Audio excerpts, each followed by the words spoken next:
In this video, I am going to go off on PlayStation and all gaming console companies for their price hikes. So let's get to it.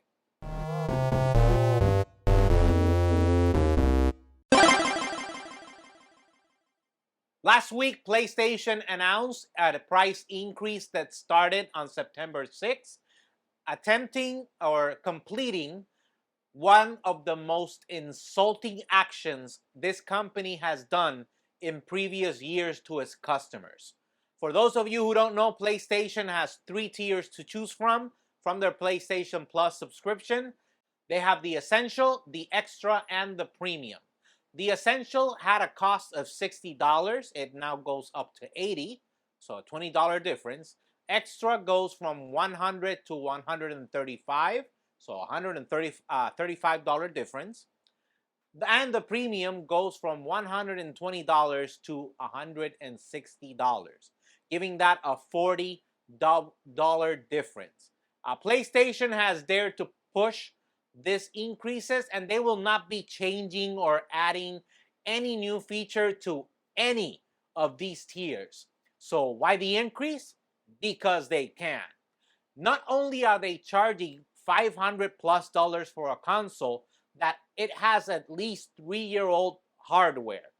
Obviously, it's been in development longer than that, so it probably has 5-year-old tech. And in the tech community, 5-year-old tech is basically Asian tech. It's tech that is almost or about to be obsolete. That makes it ancient in the tech world. They want you to pay just to be able to play online. Newsflash, I already do. It's called my internet bill. I don't have to pay you guys. You don't provide me with the internet service provider. I already pay my internet service provider for that service. Why would I have to pay you? Anyways, moving on. And this is not just PlayStation. Xbox also increased the price of Game Pass, and Nintendo Switch Online added the expansion pack. Now, at least the expansion pack on Nintendo Switch Online has now become the least expensive one, and it's actually the one that, in my opinion, gives you the best bang for your buck. You get so many good games and stuff like that in my opinion, that one is the one that is worth the money now. The only one that is worth the money now. At least in the Game Pass, they give you the alternative for you to be able to play brand new games as soon as they come out. PlayStation doesn't even do that. They give you a trial period only on their most expensive tier of PlayStation Plus. So it's illogical. Why would they put a paywall behind this? Trials are given so if you like the game, you spend money on it. Not pay for a trial and then pay for a game if you like it. That's just, I don't know. Anyways, and this trend, I'm sorry to tell companies, it will not succeed. It will not succeed. You can cry inflation and all other things that you want. This is corporate greed, plain and simple.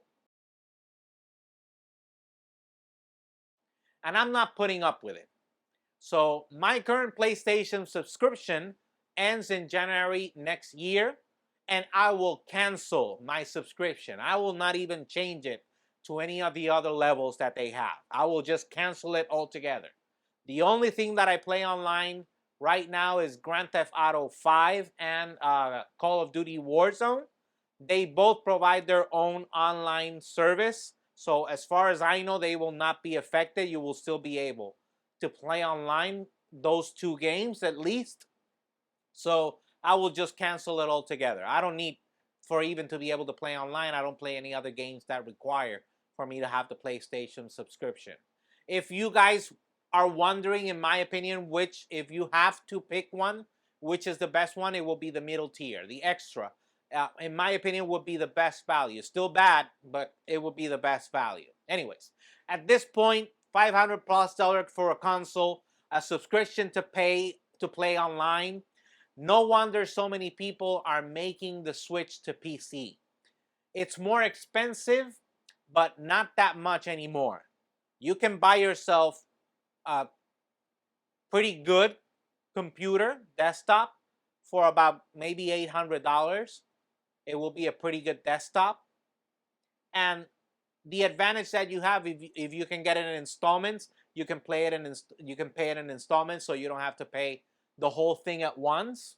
So you have an easier time paying it. If you can pay the subscription for PlayStation, that you can pay the installments, and eventually it becomes yours. You don't have to pay the installments anymore, unlike with PlayStation, where they want you to pay forever and ever. And in the case if you buy a desktop, those parts are interchangeable. You can upgrade your parts and have almost, quote unquote, a brand new computer, because you either switch the RAM or switch the graphics card or switch the processor.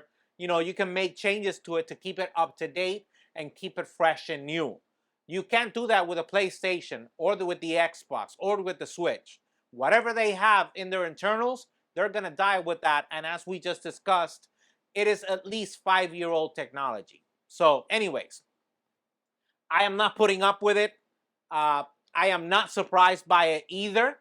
It doesn't surprise me from a company that in 2023 still doesn't have shipping to Puerto Rico. Puerto Rico basically doesn't exist for them. So it honestly doesn't surprise me.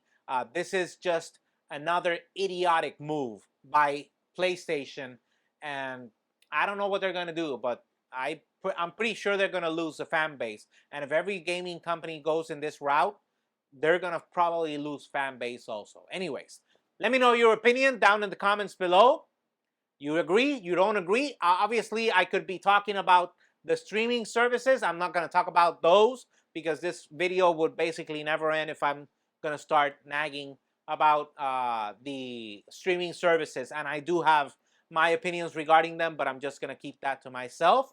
While you're down there, smash that like button, subscribe, and hit that bell so you can get notified when we have new videos. The only way for you to do that, if you're logged in your YouTube app or youtube.com with your Gmail account, so go ahead and do that. And the only way to leave that like is if you're signed in. As always, we're available on Facebook, Instagram, Twitter,